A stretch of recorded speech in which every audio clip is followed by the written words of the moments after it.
So I want to get more of your journey through Searchlight in a second. But for someone at home who is listening to you for the first time now, let's get some details out there. You're from Surrey, BC, White Rock area, just outside of Vancouver. Mm-hmm. When did you first get into music?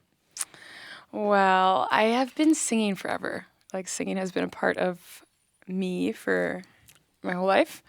Actually, my mom tells me the story that when I was a baby, my grandpa came to visit, and I guess she had slept in because she knew he was there. So she was like, okay, I'm going to sleep in. I was accidentally, but slept in until maybe like 8 a.m. instead of 6 a.m. And she got up and she was all frantic. And she's like, oh no, like, is she crying? Is she up? What's going on? And then my grandpa's like, she's been singing in her crib for 2 hours and she like needs her diaper change. She was probably like, why didn't you do it? But anyways, yeah, so she tells me that story because she was like, you've always just been singing randomly, and I really have.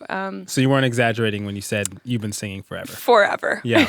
Yeah. And what about creating your own, not that you weren't as a baby creating your own music, but you know, the type of stuff you could enter into Searchlight, for example? Yeah, I started really seriously like realizing that I love writing, and that would be about maybe 3 years ago. Okay. I wrote a couple songs before that, but really kind of tapping into it has been like, I'd say two or 3 years that I've been like just kind of like, okay, this is what I'm doing. I learned the ukulele. I was about to say that was around the same time you discovered the baritone ukulele. The baritone ukulele. Okay. I played piano when I was younger, so my songs before were mostly piano, but I'm not very good at piano, so that's not kind of what I... Well, piano, guitar, these are the sorts of instruments most people are drawn to, but you were drawn to the baritone ukulele. Yes. What was it about that instrument? Well, I was in Maui with my friend, and she started playing the soprano ukulele, and it was lovely, and I just fell in love with it. And then I decided that I wanted to learn. And I had tried guitar, and guitar just did not work for me. We were not getting along. So ukulele seemed like a great option. So then I went back to Vancouver, and I was walking around in Granville Island, and there's a world music store there. So I went in, and I was going to get a ukulele. I had that set on my mind. And then I just saw this really big one. And I was like, this looks nice. And I picked it up and played it. And I'm like, this is mine. And then from then on, I was obsessed. Like, it's everywhere with me. It's on my back. It's like, I bring it to work and like on my break play. Like, it's just... Well, it's nice to have a portable instrument like that. Exactly. So your writing and your playing of this unique instrument kind of happened in tandem. Yeah. As we just heard there, your voice is quite exposed with an instrument like the ukulele. What is that like for you? It's different from playing with an entire, keyboard, for example. Yeah. Well, I find that, my voice is kind of my main instrument. And so the ukulele is just kind of enhancing it and setting a vibe for it.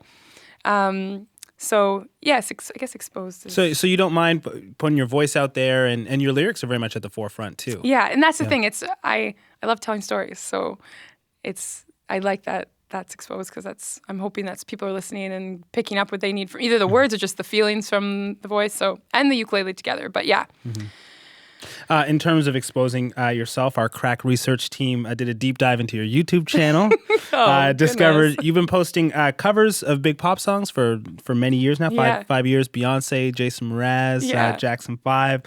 It takes a certain bravery to do that. Where do you think that comes from in you? It's interesting because I find that, especially the old ones that you're talking about from 5 years ago, I was definitely not feeling brave when I was posting those. Like, I was feeling quite scared. I was very, I had no confidence. I was not exactly super, I wouldn't ever imagine I'd be here when I was doing those videos. But I don't know what exactly when I decided I'm just going to post some videos. But I did it, and a few people liked it. And so I just kept doing it, and by my friends' requests and by my feelings of wanting to cover pop songs. And Well, if you weren't confident then, you certainly seem confident now. And I don't think it's just the afterglow of winning this contest. Where does your confidence come from? Well, it's definitely... A lot of young artists come in here and they are shaking in their boots. Really? So, yeah.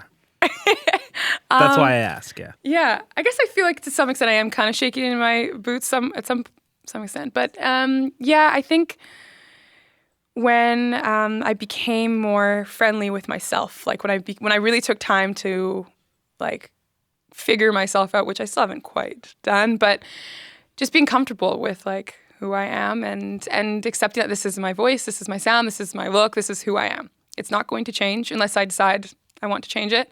And just going forward with that. Like when you bring who you are to the table, you can't really go wrong, I guess. Do you remember a moment where that clicked for you, or when you started on that journey of being friendly with yourself as you well, described yoga it? has been a huge part of my journey. So I've been practicing yoga for many years since I was in high school, but I started teaching, like it's been almost 2 years now, I guess, that I've been teaching. And that whole journey has been great because it's all about connecting with your breath, your body, the movements, and just bringing you to this moment, because we can get kind of like floating away into these other moments all the time. So when you live here, it just makes more sense. And my voice definitely changed when I started living here and being in this moment and not so all over the map. I still am sometimes, but yoga's key for bringing you back there, bringing you back Definitely. into the present moment. Okay, this is a major journey to get you to this point with Searchlight. When did you decide to enter this contest? When? I can't remember what the exact date was that when I entered, but you saw it and right away you thought, yes. Yeah, actually, a friend of mine sent it to me, and she was like, why haven't you entered this yet? And I was like, I don't know. I really should. And to me, I had one of those moments of, yes, I'm sure of my sound. Yes, I'm sure of myself. But I felt like I didn't have a good enough package to send forward. Like the video I used was, like my friend who filmed it is amazing, but we didn't test out the mic. So it was kind of crackly. And the MP3 I sent also wasn't my ideal, what I would have liked to send. So I was kind of like, I would have just kind of brushed off, like, I'm not good enough. I'm not ready for this year, maybe next year, like one of those things. And she was like, Des, you need to do this. So everybody needs that voice. Yeah, definitely.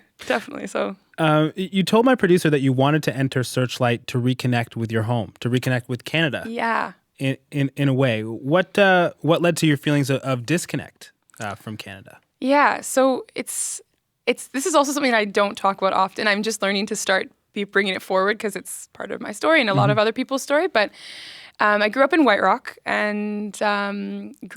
Vancouver, Surrey.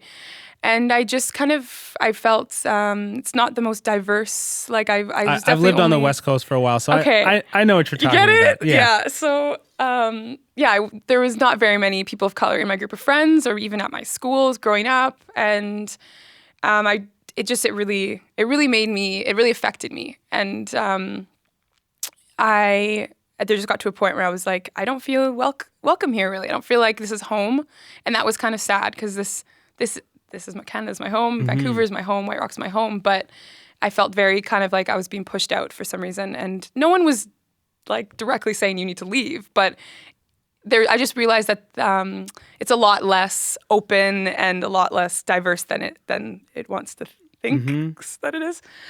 And so, yeah, it just kind of, unfortunately, I got kind of annoyed and blamed that on Canada, even though that's not Canada. That was just my experience in my small town. And so I kind of went outwardly searching. Like I went to Ghana and I've been spending time in Jamaica, and that's been amazing. And I wouldn't take any of that back. But it's made me become more friendly with myself and accept that this is who I am, and but made me really want to accept that I'm Canadian. Like that's who I am, and I'm proud of that. But I need to kind of like, find that. What that means for you? Is that what you? What do you mean? You're looking for what that means for you? Yeah. Yeah. Do you have family ties to Ghana or Jamaica? No. Okay. I just was like, it was weird. I had some like calling that I was like, these are the two places I need to go. And I went. Interesting. And I felt like, honestly, when I went to Ghana and when I go to Jamaica, it feels like I'm home. Like it feels like there's a sense of like there was a part of me that was from there or something. And so that is nice. But then also like I'm not Jamaican. Can I ask where your family kind of history comes from? Well, my mom's Canadian. And my dad is from South Carolina. Okay. So that's what I know. Okay. How long were you in West Africa? 3 months. 3 months. And then Jamaica? Last year I was there for a month, and this year I was there for 3 months. Oh, so you went back. Yeah. Were you playing music in those places? Yeah, especially Ghana. That's like the starting of when I just started playing and when I just got my ukulele. So I was playing a little bit here and there, but in Jamaica, I've been playing a lot and like collaborating with people and just shows. What has that been like, experiencing music in different places in the world along this journey? It's very cool. It's very interesting to see the different cultures around music, and in both in Ghana and in Jamaica, it's very music and dance is like a huge part of the culture. Like it is in ours as well, but it's not. It's so open. Like on the streets, you walk out the street, there's like dance hall, there's reggae playing, there's music coming from some place, and there's people dancing, there's people singing, and it's just. It's very cool to see such an open culture with their music. And my family's from Rwanda, Okay. and when my parents tried to explain to my grandma that I did music for a living, like she couldn't understand because music is so part of the culture, what everybody does. Yeah. That it's like saying he breathes professionally or something like that. Exactly. Okay, before I get you to play another song for us, what's next for you? What's next for me? Hopefully recording. Well, definitely recording. I would like to tour with whatever that recording is. And I have this dream of doing, when I tour, I want to do like, because I teach yoga. I also incorporate music. So I do like a sound healing yoga experience. And so I really love that because I think the two go together so well. So I want to do this thing when I tour that I do like pop-up shows, like big pop-up yoga, music, healing festivals. And that's kind of my dream. That's awesome. Yeah. So what's the last song you're going to perform? This song is called Without Your Love. Without Your Love. And can you set this one up for us? Can I tell you what it's about? Yeah. Yeah. This song, so I was working at a yoga studio, and this guy came in to take a class, and my manager and I used to always, on our break, play ukulele. She'd bring hers and I'd have mine, and we just print out chords and sit there and play.